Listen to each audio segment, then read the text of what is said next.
Dans le sud-est de la France, au nord des villes de Cannes et de Grasse, se déploient deux grands plateaux calcaires à l'aspect lunaire, les plateaux de Cossol et de Calerne. Au nord, la rivière Le Loup creuse son sillon dans le paysage, dominé par le petit village de Sipierre. Sur le flanc nord du Gros Punch, la cavité du rail garde encore de nombreux mystères. Perché bien au-dessus du Loup, on y trouve en effet une nappe d'eau cachée qui suscite bien des convoitises.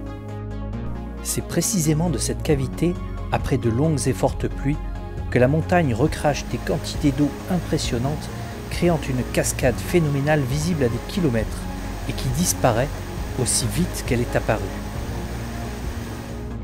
Grâce au financement du syndicat intercommunal des eaux du Foulon, qui souhaite savoir s'il existe de grosses réserves en eau sous la montagne, nous vous emmenons à la découverte du rail à travers une épopée spéléo-scientifique.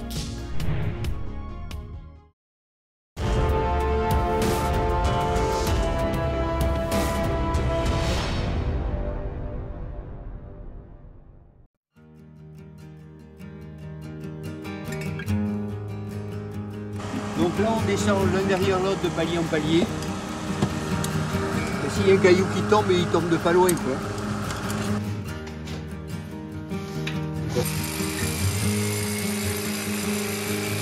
Au fond de la cavité, une nappe d'eau piégée ou une nappe d'eau exploitable. Les premiers repérages sont effectués. Il est temps de remonter en surface et de reprendre un peu des forces. Santé.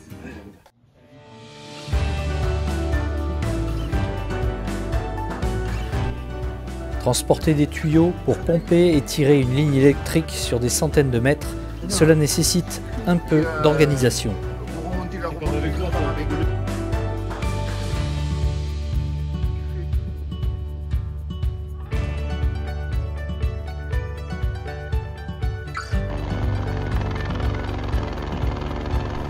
Heureusement, l'hélico est là pour transporter le matériel lourd, la pompe, les tuyaux, etc.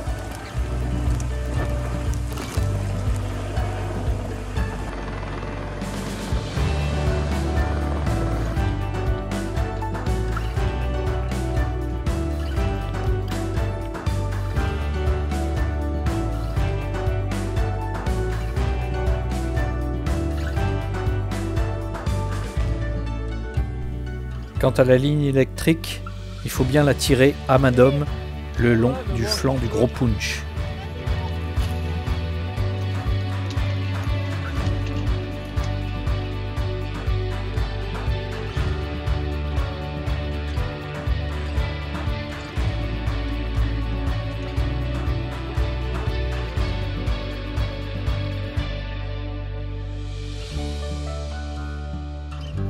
L'arrivée de l'équipe.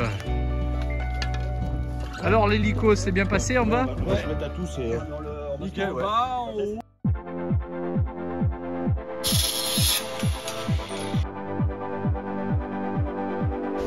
Allez, vas-y doucement.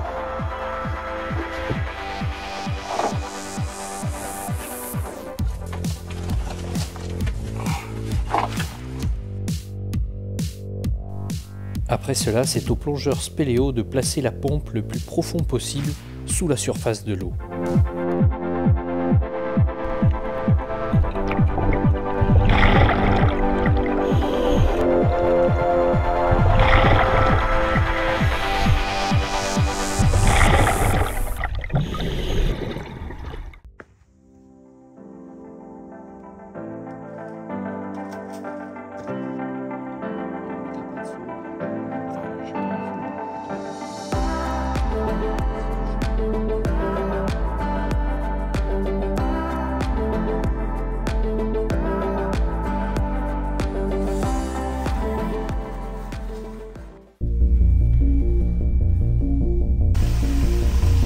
Les pompages sont destinés à tester la nappe.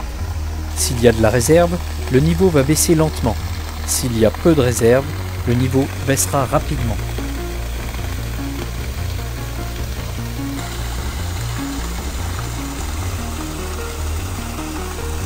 A priori, la baisse de niveau devrait rendre accessible le fond de la cavité, Il est temps d'aller jeter un coup d'œil au fond.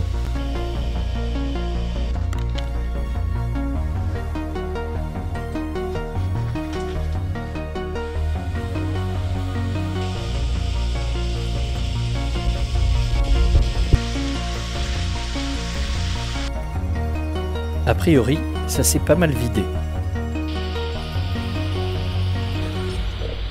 Mais au fond, une surprise nous attend.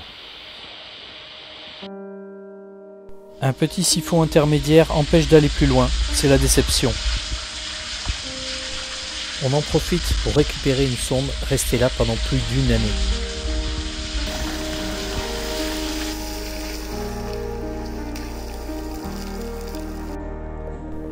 Qu'à cela ne tienne, il va falloir pomper ce petit siphon suspendu avec une autre pompe.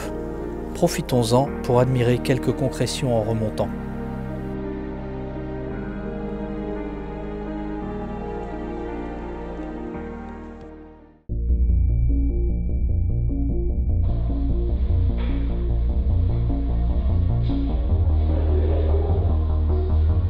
Cette fois, on peut passer. Et pour la première fois, après les plongeurs qui avaient mis la pompe bien plus loin, on peut explorer la suite de la cavité.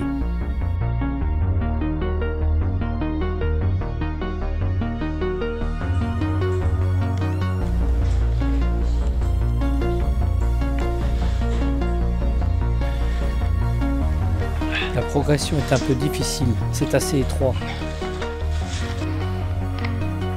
Au sol, des concrétions étranges. Il s'agit en fait de petits galets karstiques qui se sont soudés les uns aux autres et que l'on retrouve couverts d'argile, formant cette dentelle minérale. Voilà, terminus. C'est là que tu touilles? Non, c'est là où il y a la pompe. C'est là-bas que tu touilles? Ouais.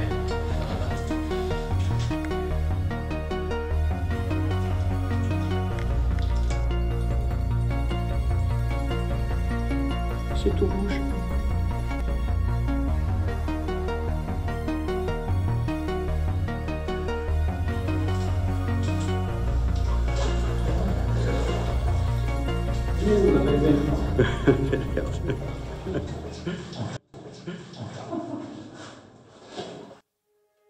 Le traçage des eaux souterraines avec un colorant a pour but de connaître la destination des eaux.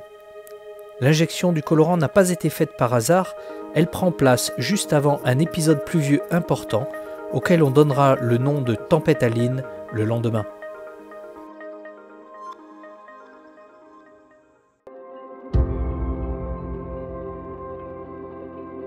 Le 20 octobre 2023, au lendemain de pluies diluviennes, le soleil est de retour dans la vallée du Loup.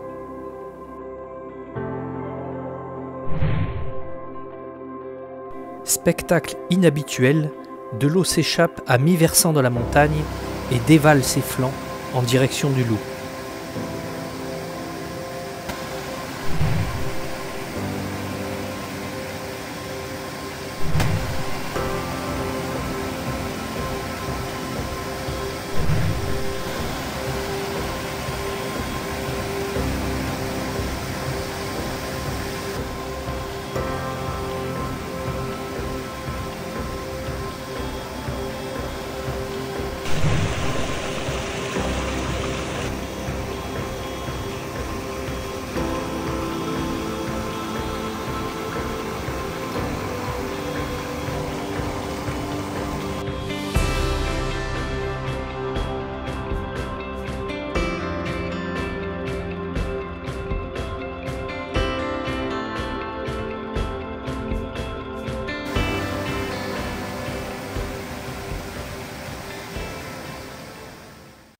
À la fin des essais de pompage, il faudra encore du temps pour analyser les milliers de données acquises.